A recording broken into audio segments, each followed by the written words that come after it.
With me this morning, I have the pleasure of the Vice Chancellor of the University of Calabar in the person of Professor Offiong Efam. He is also here with Dr. Mrs. Chukwuka Icha, the Registrar and Secretary to Council, and of course we have Professor Ekaite Enan, DVC Academics. Good morning to you, sir. Good morning to you, ma'am. Indeed, Professor, you are blessed amongst women today.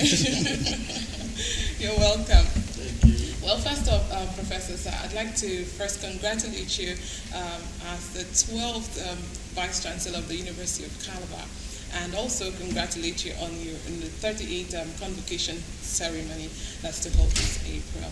And now, I'd like to know, how does, this convocation, what makes it different from the others, and what makes it special, and how does it add to the growth of the university? Thank you. The 38th convocation of the University of Calabar is significant in many ways. Number one, is my first convocation ceremony as the Vice Chancellor of the university. And secondly, when I came in 1st December 2025, I promised a rebranding and transformation of the University of Calabar. I believe people are looking forward to this, and I think that this is also an opportunity to give a roadmap which will lead us to a new University of Calabar, a University of Calabar of our dream. And I think for these two reasons, this 38th convocation is very, very unique. And we pray that God will give us all the favorable factors to ensure that it goes on smoothly as we envisage. Amen to that. I think that's a prayer, and we look forward to that. Okay, Dr. Icha, you are Registrar and Secretary to Council. Can you share with us some highlights of this year's convocation? Activities lined up, because I see it's a week-long activities, not just a day's thing. Can you share with us some of the highlights? Okay. Like my VC has said, the 38th convocation is special to us. And as usual, we have listed out the various areas to be handled. It started actually on Thursday with the press conference in Unical. But as usual, because my Vice Chancellor believes in God, you heard him praying already, the event is going to start on Tuesday next week after the public holiday with an interdimensional service. That's on the 7th of April. Thereafter, that same day we'll also have the research fair. There is usually a research fair to enable the community exhibit what we have, and also inform the public so that others can be involved. There will be a research fair that same day by 12 noon, from 12 noon till around 6 o'clock when we'll round up. And then on Wednesday, the 8th of April, we have the meeting of convocation, where staff will have discussion with the VC. Not every staff actually, but alumni of the university. Those who have a first degree from the University of Calabar. Then on Thursday we have the convocation lecture, and it's going to be an interesting one because it's a current issue. Yes, defining national security in an era of endemic insecurity, the role of tertiary institutions. Like the topic is already mentioned, it gives you a watering feeling. You want to know what and what we're talking about insecurity. Thereafter, there will be command performance. Another time where we all relax in the evening. That will come up by 6 o'clock. I'm really intrigued. What's this command performance? Because when I went through it, I was like, okay, I personally graduated from the University of Calabar, but I don't think I went through all of these activities. I never knew there were these activities, So what's the command performance? Okay, it's an evening, a period in the evening when we all relax. You see, it's like university is all busy, book. Yes. But in the evening, we have this performance from the Faculty of Arts.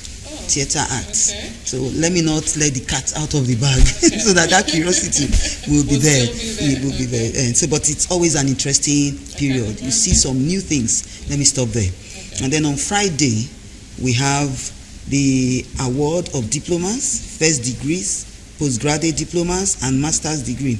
Also induction into the Unical alumni. In the evening, there is also gala nights for all PhD graduates and their supervisors. So it's not all work.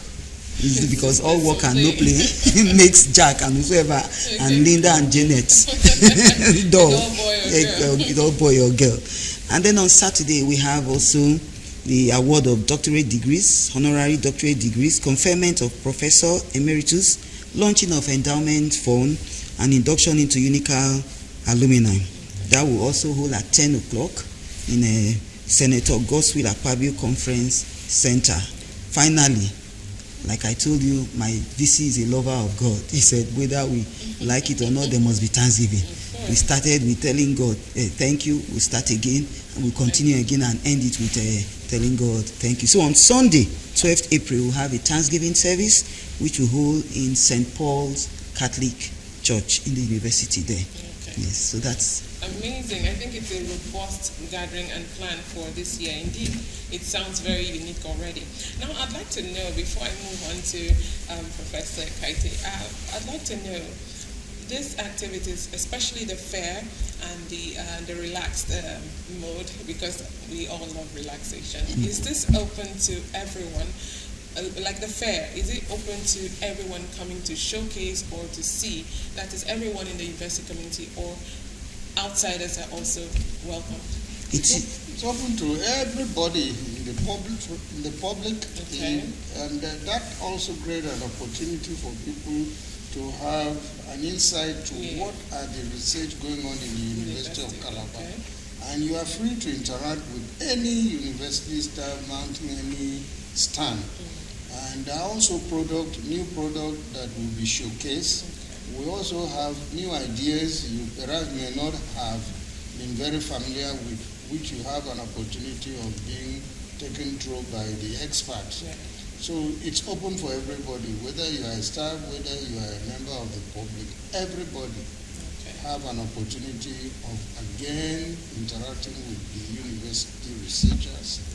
And some of them have actually come out with groundbreaking research findings.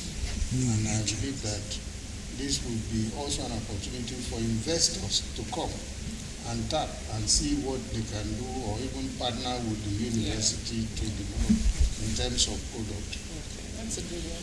So, and the command performance is also open to all? Oh yeah, well, registrar will tell you this. it's open to all. Okay, because I'm particularly interested in that. Yes, it's open. You don't need any ticket to enter. You have an open ticket. Okay, that's wonderful. All right, I'll move on to you, Professor Enan. You are DVC academics. A lot of questions in our hearts, but I'd like to know, for this particular convocation, how many people are you convocating, and are there any first class? Okay. Thank you so much for having us. For this convocation, we have 10,820 graduates. Wow. Among that, we have 9,173 for the first degree category.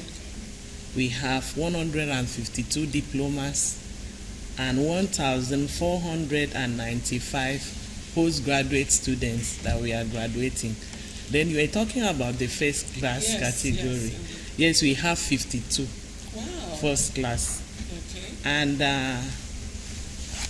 the PhD graduates this year, we have 467 in the PhD category.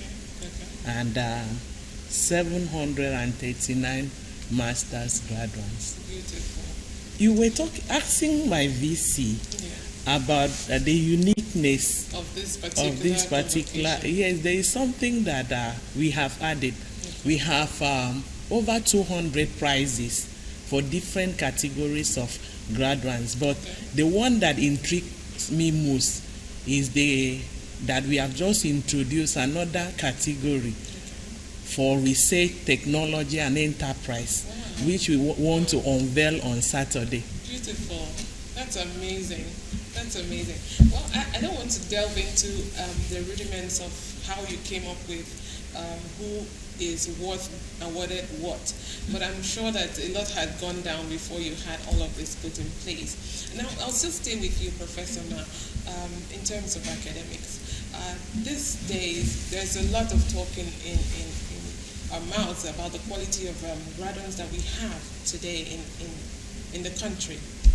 What would you say about the quality of graduates we graduate from the University of Calabar lately? Well, University of Calabar has always been known for maintaining a high level of standard and integrity in spite of what people are carrying around. We have been around the university for some time, and we know that we don't trade quality for anything.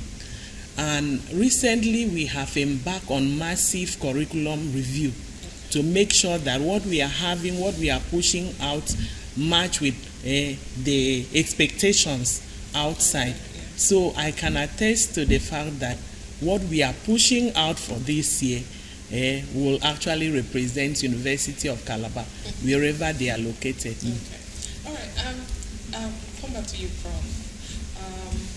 Recently, we had a lot of problems in terms of over-admission and certificate racketeering. What's your take on how do you tackle this kind of situation?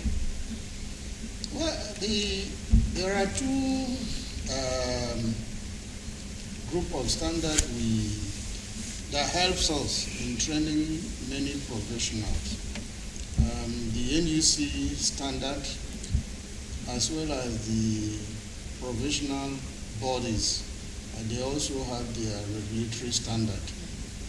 And often the two bodies will place a benchmark as to the requirement for training specific number of students in the respective program.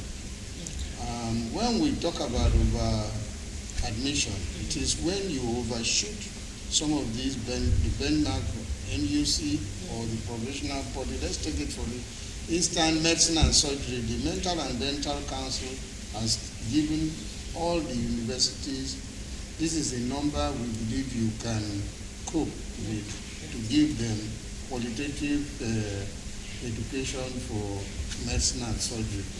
And so we inherited a situation, unfortunately, where these numbers were exceeded. And we've taken steps to reduce them and systematically bring them very close to the acceptable number for both NUC and the council, each of the council, whether it is in dentistry, whether it's in medicine, whether it is in engineering, pharmacies, and nursing.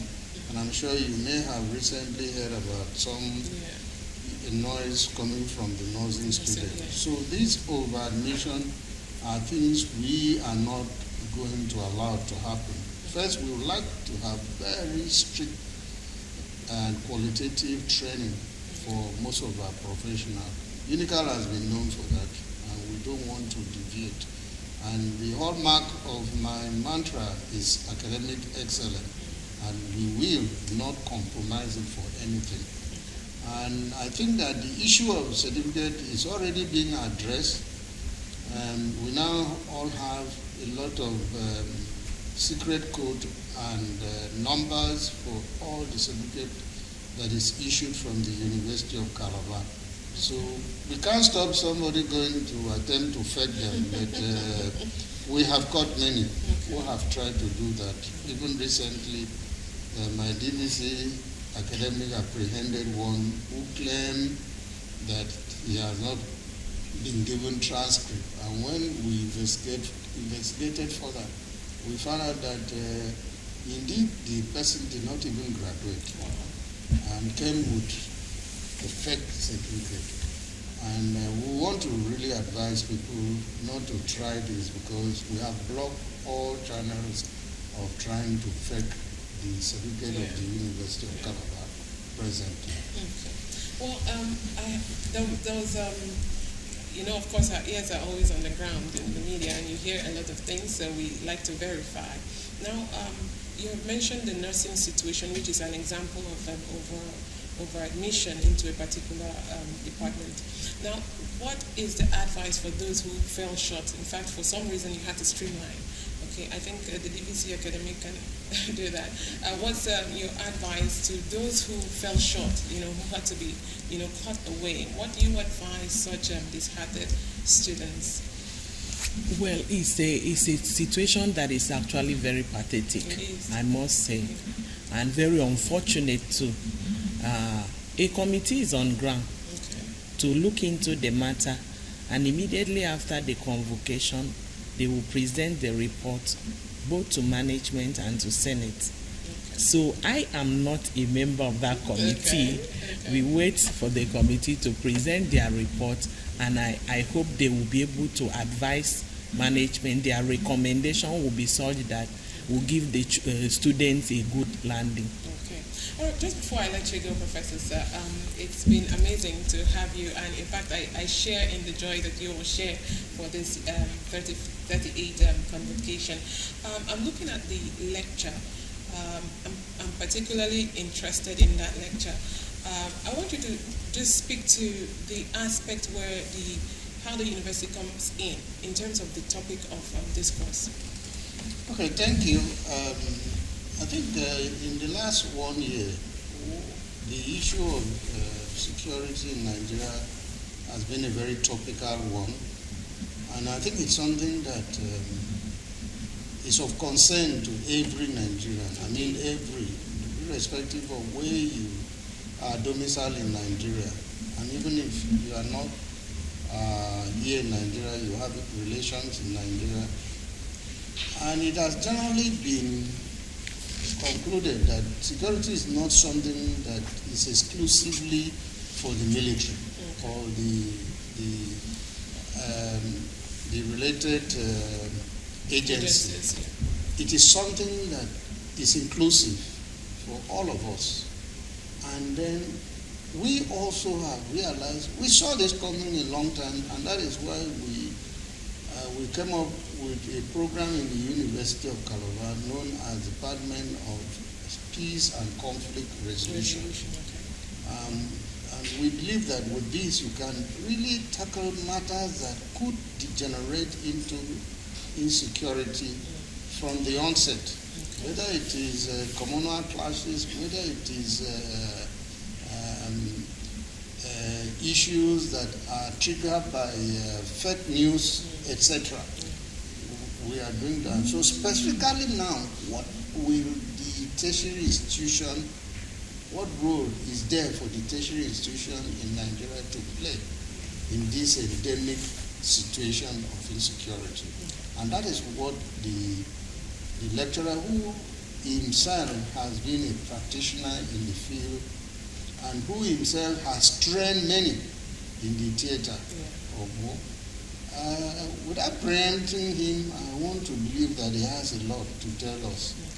Perhaps there are a lot of things many of us in the university are still unaware, that we still have a role as either students or lecturers or even members of the larger university community to play towards impacting to this country a secure and a peaceful nation. Well, I must commend you and congratulations again to you, sir, and to all your partners in this wonderful occasion. I look forward to being part of that lecture and, of course, the command ceremony as well. All right, we've been talking with the Vice Chancellor, University of Calabar, in the person of Professor Offiong Efang Offiong. Thank you once again for being part of the show.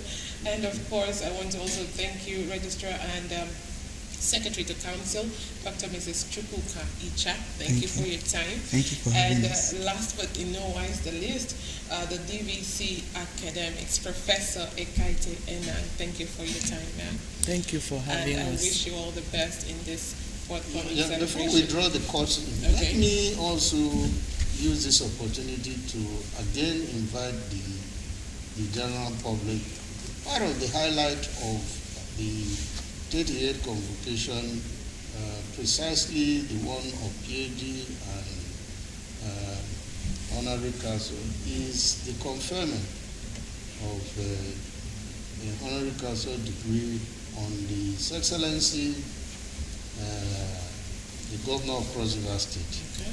And I think that it is important to mention this here for the attention of the general public as well, and all the good wishers of our state. And we would like to see as many of us come to give us and give His Excellency the support during this ceremony. And that is coming up on Saturday, the 10 a.m. and 11th of April, 10 a.m. That will be at Godswill, Senator Godswill at Pablo International Conference Center in the University of Calabar. Indeed, I think it's too little how we see this occasion and try to really large. But thank you again for your time, ladies and gentlemen.